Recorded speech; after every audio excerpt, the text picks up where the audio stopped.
नमस्कार शिक्षार्थियों, आप सभी को NIOS में बहुत बहुत स्वागत है। मैं डॉक्टर स्नेहलता दुरनाला, एसोसिएट प्रोफेसर वैद्य एकदत्त शर्मा आयुर्वेद महाविद्यालय की बाल रोग विशेषज्ञ हूँ। आज हम इस वीडियो में प्रसव कक्ष एवं नवजात शिशु परीक्षण के बारे में जानेंगे।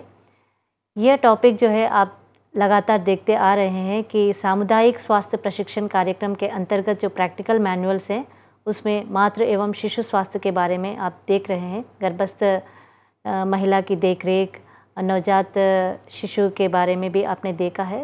उससे पहले का ही है ये प्रसव कक्ष और प्रसव की किस तरह से कक्ष की तैयारी करना है और नवजात शिशु की परिचर्या के बाद किस तरह से हमें परीक्षण करनी है, वो आज हम इस वीडियो में देखेंगे। तो पहला आता है प्रसव कक्ष और नवजात परीक्षण के अंतर्गत प्रसव कक्ष का तैयारी। किसी भी अस्पताल में सुरक्षित प्रसव करवाने हेतु अस्पताल के प्रसव कक्ष को व्यवस्थित रूप से तैयार करना, जिससे कि आवश्यकता होने पर सभी उपकरण, दवाइयाँ, सामग्री आदि समय पर सही स्थान पर उपलब्ध हो सके। तो आइए हम देखते हैं कि प्रसव कक्ष किस तरह से होता है और उसमें उपकरण और सामग्री किस तरह से अरेंज किया गया है, और एक एक के बारे में हम इस वीडियो में देखेंगे।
जो है स्टेराइल ड्रम है, इसमें गॉज पीस, शीट्स और स्वैप जो है उनकी ऑटोक्लेविंग की जाती है। ये जो है वो चिटिल फोर्सेप है। चिटिल फोर्सेप जो है वो दूसरे इंस्ट्रूमेंट्स की होल्डिंग के लिए यूज़ होता है। ये सभी जो है वो एंटीसेप्टिक सॉल्यूशंस हैं। ये वल्वल और वेजाइनल टॉयलेटिंग के लिए यूज़ होते हैं। इसके बाद ये हमारा स्टरलाइज़र है, बॉयलर। इसमें सारे इंस्ट्रूमेंट्स की बॉयलिंग की जाती है। ये जो है ये है स्पॉन्ज होल्डर। स्पॉन्ज होल्डर जो है वो स्पॉन्ज को होल्ड करने के लिए यूज़ होता है। ड्यूरिंग जो भी हमने बल्बल टॉयलेटिंग करनी है उस टाइम पे स्पॉन्ज होल्ड करने के काम आता है। ये जो है ये है episiotomy scissor. During the process of labour, जब बहुत ज़्यादा पेरिनियम की थिनिंग हो जाती है और हमें लगता है कि टेंटेटिव टियर पेरिनियम में हो सकता है, तो उस टाइम पे हम उसे प्रिवेंट करने के लिए एक सर्जिकली प्लान्ड इंसीजन दे देते हैं। उसे हम कहते हैं एपिजोटमी, और वो इंसीजन देने के लिए इस सीज़र का यूज़ किया जाता है। इसलिए ये जो है वो एपिजोटमी सीज़र है। इसका एक जो है वो शार्प एंड है और एक जो है वो ब्लंट है। ये जो है ये कॉकस फोर्सेप है। कॉकस फोर्सेप जनरली जो है सर्जरीज़ में किसी भी पेडिसिल को होल्ड करने के लिए यूज़ किया जाता है। यहाँ पे हम नॉर्मल लेबर में कई बार इसको कॉर्ड क्लैम्प करने के लिए यूज़ कर लेते हैं।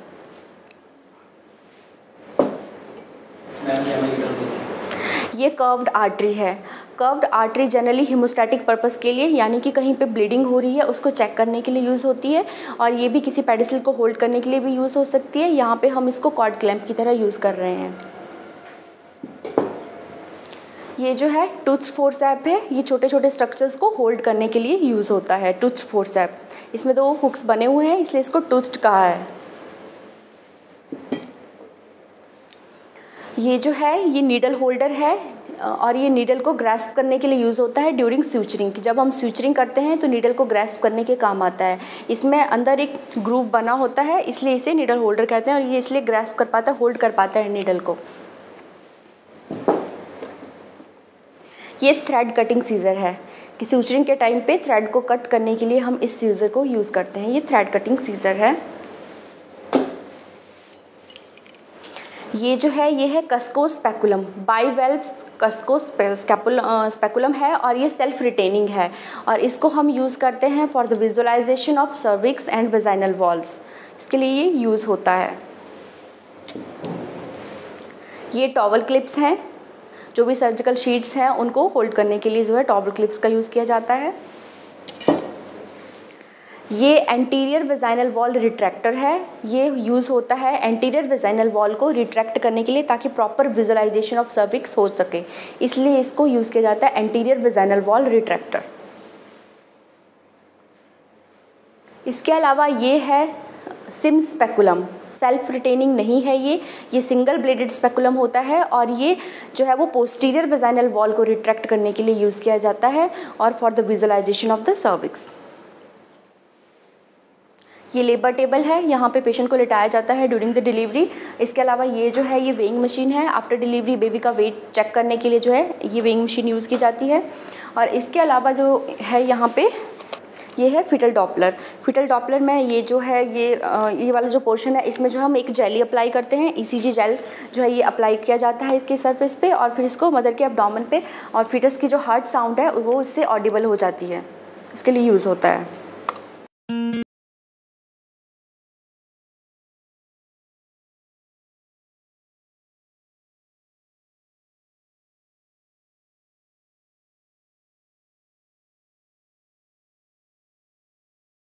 कम्युनिटी हेल्थ वर्कर को पहले से ही एक फ़र्स्ट एड बॉक्स, डिलीवरी के फ़र्स्ट एड बॉक्स के जैसा कुछ सामान अपने पास रख लेना चाहिए।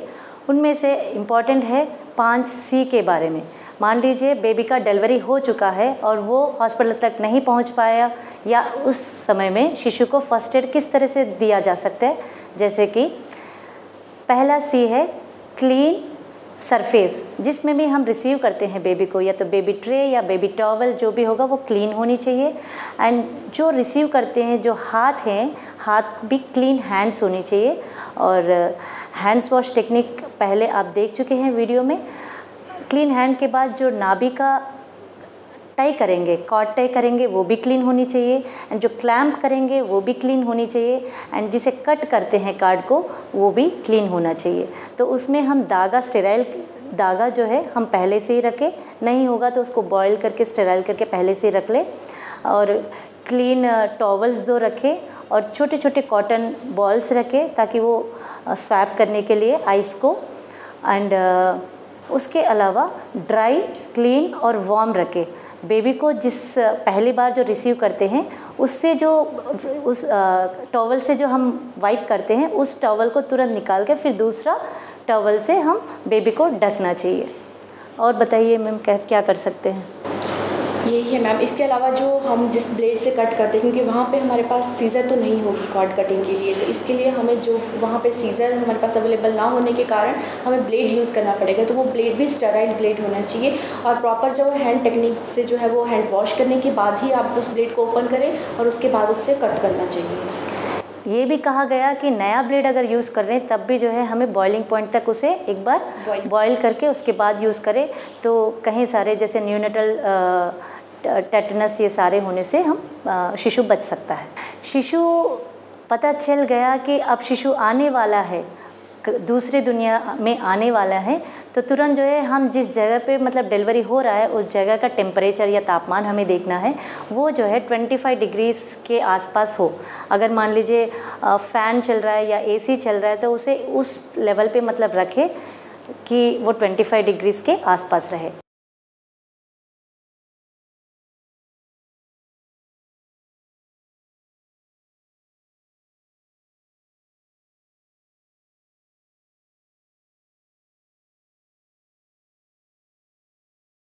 आ चुका है, नाभिनाल का कर्तन हो चुका है, ये सारे स्टेप्स हमने फॉलो कर चुका है और बेबी का बर्थ क्राई भी है। ये इम्पॉर्टेंट है कि बेबी रोया है या नहीं है।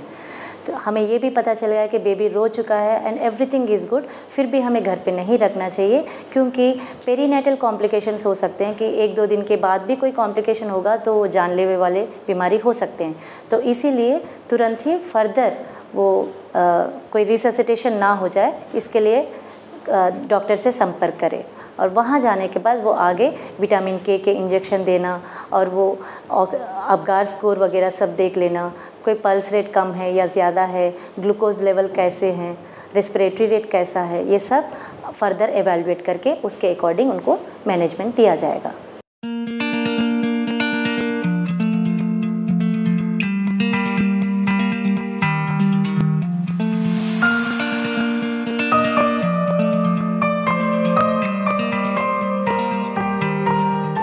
नवजात शिशु के जन्म के पश्चात हमें माताओं बहनों को ये देख लेना चाहिए कि उनके जो प्राकृतिक छिद्र हैं या नेचुरल ओरिफिस हैं, मुंह, पेशाब का रास्ता, मलद्वार का रास्ता, ये खुले हुए हैं या नहीं खुले हुए हैं, जिसे अंग्रेजी में इम्परफोरेटेड अनस कहते हैं, हिंदी में समृद्ध गुद कहते हैं। 2-3 दिन अगर बीत जाते हैं तो बच्चे का जीवन संकट में पड़ सकता है, और अगर समय पर इसका ज्ञान हो जाए तो चिकित्सा द्वारा, शल्य चिकित्सा द्वारा इसका समाधान हो जाता है और बच्चे का जीवन सुरक्षित रहता है। इसी प्रकार जो देखने से पता चल जाता है वो है क्लेफ्ट पैलेट, कटे हुए होंठ या कटा हुआ तालू या दोनों। ऐसी कंडीशन तत्काल सर्जरी की ज़रूरत तो नहीं पड़ती है, लेकिन बाद में इनको ठीक किया जा सकता है। इसके बाद देख लेना चाहिए बच्चे के जहाँ पर स्वेलिंग कोई तो नहीं है, ख़ास तौर से अंडकोश में, वहाँ स्वेलिंग हर्निया हो सकती है, आंत्रवृद्धि हो सकती है, हाइड्रोसील हो सकता है जिसे मूत्रवृद्धि कहते हैं, नाभि के पास स्वेलिंग हो सकती है जिसे हम अम्बिलिकल हर्निया कहते हैं। इनके अतिरिक्त कुछ और भी स्वेलिंग सूजन होती हैं जो बच्चे के सर में चोट लगने से डिलीवरी के समय या जन्मजात हो सकती हैं, जिसको कैपुट चोट लगती है तो कैपुट सक्सीडेनम कहते हैं, जो स्वतः 15-20 दिन में ठीक हो जाता है। इसके अतिरिक्त हाथ और पैरों को भी देख लेना चाहिए। पैरों में खास तौर से क्लब फुट, जिसे आप सामान्य भाषा में कहते हैं, इसको चिकित्सा जगत में टेलिपिस इकेनोवायरस, जब पंजा मुड़ा होता है पैर का अंदर की ओर और सिकुड़ा हुआ होता है, वो धीरे धीरे अभ्यास द्वारा या प्लास्टर द्वारा उसको ठीक किया जा सकता है। इससे भी नहीं ठीक होता है तो बाद में उसका ऑपरेशन करके करेक्ट कर दिया जाता है। इसके अतिरिक्त कुछ और भी बीमारियां हैं जो सामने से दिखलाई नहीं पड़ती। जैसे आपने वीडियो में देखा था कि जन्मजात विकृतियां किस तरह से हैं, जैसे प्रोफेसर जी ने बताया है, वही मैं आपको चित्र के रूप में दिखाना चाह रही थी कि पहला चित्र में आप देख रहे हो, ये क्लेफ्ट लिप, ये बायलैटरल है और यूनिलैटरल भी है। कटी हुई ओठ हम जिसे कहते हैं, कटी हुई तालू भी होगा तो उसे हम क्लेफ्ट पैलेट कहेंगे। और दूसरा चित्र में अम्बिलिकल हेर्निया जो नाभि सूजी हुई है, और तीसरे में आप देख रहे हैं कि सूजा हुआ ये हाइड्रोसील स्क्रोटल सैक जो है सूज गया है, और चौथे चित्र में क्लब फुट, दोनों पैर मुड़े हुए हैं। अब नवजात शिशु की परीक्षण किस तरह से करें। परीक्षण वाली जगह सूखा, गरम, मुलायम सतह होनी चाहिए और अच्छी रोशनी से युक्त होना चाहिए। और जहाँ पर आप परीक्षण करते हैं उसके ऊपर 200 वाट की बल्ब हो, ताकि वो हाइपोथर्मिया से भी बचाता रहेगा और लाइट भी देते रहेंगे। और परीक्षण कब कब करना चाहिए। परीक्षण जो है, पहला पैदा होते ही तुरंत करनी चाहिए, और दूसरा पैदा होने के 24 घंटे के बाद एक बार फिर से नवजात शिशु को परीक्षण करना है, और तीसरा हम जब पहली बार उन्हें डिस्चार्ज कर रहे हैं अस्पताल से तो तब एक बार करनी चाहिए, और चौथी बार घर से पहली बार जब अस्पताल आते हैं लेकर तो तब और नवजात शिशु का और माता का दोनों का परीक्षण करनी चाहिए। और नवजात शिशु की वज़न मापने की विधि चित्र में आप देख रहे थे, ये इन्फेंटोमीटर या वेइंग मशीन है, इन्फेंट वेइंग मशीन है, ये 1 ग्राम एरर का होता है, तो इसमें लेटाकर देखना चाहिए। तो आगे हम देखते हैं किस तरह से परीक्षण करें और नवजात शिशु की वज़न मापेंगे। ये शिशु जो है 4 दिन का शिशु है, और इसको चेक किया जा रहा है कि नाभिनाल का कोई इन्फेक्शन तो नहीं सूख रहा है, आप देख रहे हैं इस वीडियो में, और इसका कलर भी ठीक है। और यहाँ पे कुछ इंजेक्शन दिया गया था क्योंकि वो एमनियोटिक फ्लूइड एस्पिरेट किया था, तो इन्फेक्शन ना होने के लिए एंटीबायोटिक चल रही थी। और बेबी पिंक भी है, ठीक है, और माँ के साथ ही है, और रिएक्शन कुछ हम इनिशिएट करें तो ये रोता भी है, मतलब स्टिमुलेशन पे ये रो रहा है, और इसका टोनिसिटी, मज़ल टोनिसिटी भी ठीक है, और माँ का ही दूध दिया जा रहा है हर 2 घंटे में एक बार। और किस तरह से माँ को दूध दे सकते हैं वो देखें। अभी देख रहे हैं आप किस तरह से हम शिशु की वज़न नाप रहे हैं। ये 3 किलो के आसपास है और ये 4 दिन का बच्चा है। अब नवजात शिशु को एक स्वर्ण प्राशन संस्कार भी किया जाता है और हमारे हॉस्पिटल में हर शिशु को ये चटाया जाता है। ये जन्म से लेकर 16 साल तक के बच्चों को दिया जाता है और इसका मुख्य लाभ है रोगों से लड़ने की शक्ति को बढ़ाती है। ये नॉन स्पेसिफिक इम्यूनाइजेशन को बढ़ाता है। जो वैक्सीनेशंस जो स्पेसिफिक इम्यूनाइजेशन के लिए दिया जाता है, और ये स्वर्ण प्राशन जो है नॉन स्पेसिफिक इम्यूनाइजेशन के लिए दिया जाता है। और इसके बारे में अधिक जानकारी के लिए हम इस वीडियो को देखें। बच्चे के स्वास्थ्य के लिए भी आयुर्वेद में स्वर्ण प्राशन संस्कार लिखा हुआ है और इसके साथ ही बच्चे की लाइफ, उसकी ज़िंदगी प्रारंभ होती है। यह स्वर्ण प्राशन संस्कार बच्चे के मानसिक स्वास्थ्य को अच्छा रखने के लिए किया जाता है। इसमें हमने ये कैप्सूल बनाए हुए हैं और यहाँ पर एक और कंट्रोवर्सी है, जहाँ एलोपैथिक साइंस कहती है कि मदर्स फीड से पहले बच्चे को कुछ नहीं देना चाहिए और कोई यह प्रयत्न होना चाहिए कि बच्चे को पहला फीड मदर्स फीड हो।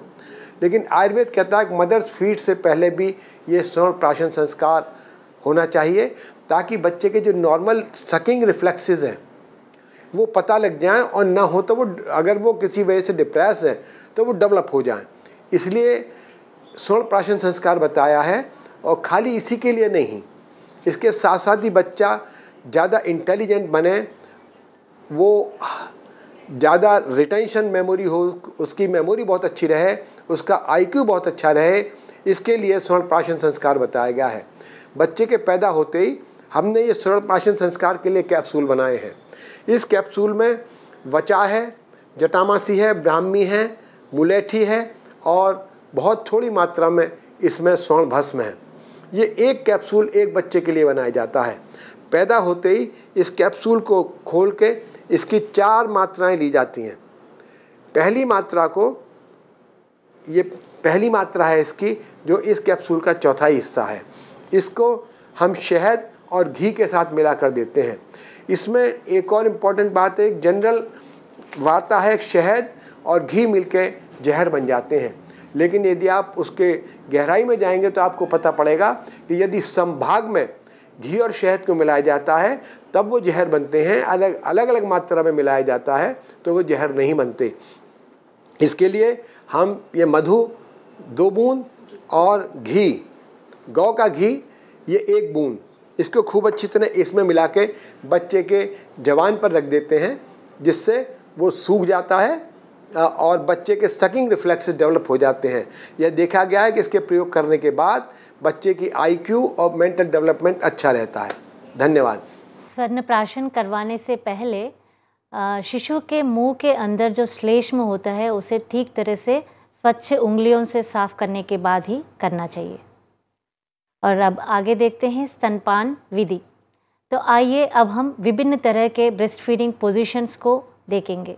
ये अलग अलग तरह के ब्रेस्ट फीडिंग पोजीशंस हैं, जिसमें cross position, cross cradle position है, back lying position, side lying position, लेकिन अधिकतर जो है बिठाकर क्रॉस क्रेडल पोजीशन में देना युक्त है। इस वीडियो में देखिए ये किस तरह से स्तनपान कर रहा है, सक कर रहा है, निपुल को सक करते हुए जैसे ही मुंह में भर जाता है तो उसे स्वैलो कर रहा है।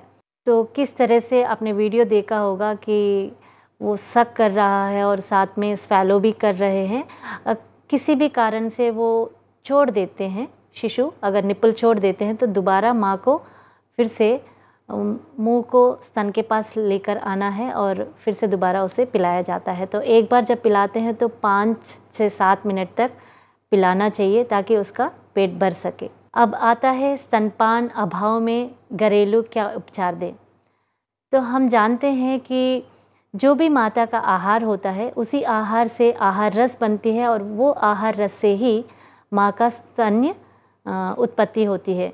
तो अच्छी आहार ले तो अच्छी तरह से स्तन क्वालिटेटिवली अच्छी वाले आहार स्तन बन जाते हैं। तो अधिकतर माता को ग्रीन वेजिटेबल्स, हरी सब्जियां लेना चाहिए, जैसे चित्र में आप देख रहे हैं मखाना लेना चाहिए, और लहसुन को भी जो भी माता जो दूध पिलाती हैं वह कम से कम 10 से 15 कली जो है लहसुन के घी में फ्राई कर लेना चाहिए। और एक और बहुत महत्वपूर्ण औषधि है जिसके बारे में हम ये आगे वीडियो देखते हैं। मैं वैद्य गोपाल दत्त शर्मा हूँ और निदेशक हूँ वैद्य एकदत्त शर्मा आयुर्वेद महाविद्यालय का। हमारा महाविद्यालय 2002 से प्रारंभ हुआ है और तभी से प्रारंभ से ही इसमें 8 OPD लगातार चल रही हैं, जिनमें से एक बहिरंग विभाग मातृ और शिशु कल्याण विभाग का है।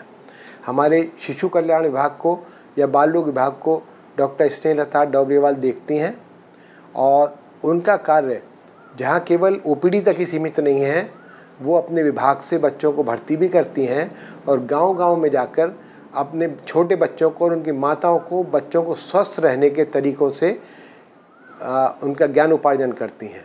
हम लोग खाली बाल रोग विभाग के ही नहीं, सभी लोग काय चिकित्सा विभाग के भी इसमें बच्चों को और माताओं को स्वस्थ रहने के विभिन्न प्रकार के उपायों का बताते हैं और उसमें विशेष रूप से यह ध्यान रखते हैं कि जो लोकली अवेलेबल प्लांट्स हैं, जो लोकली अवेलेबल घास फूस पत्ते जड़ और वृक्ष हैं, इसका ज्ञान करते हैं। जैसे उदाहरण के लिए मैंने आज शतावरी का प्रयोग बच्चों को बताया और माताओं को बताया।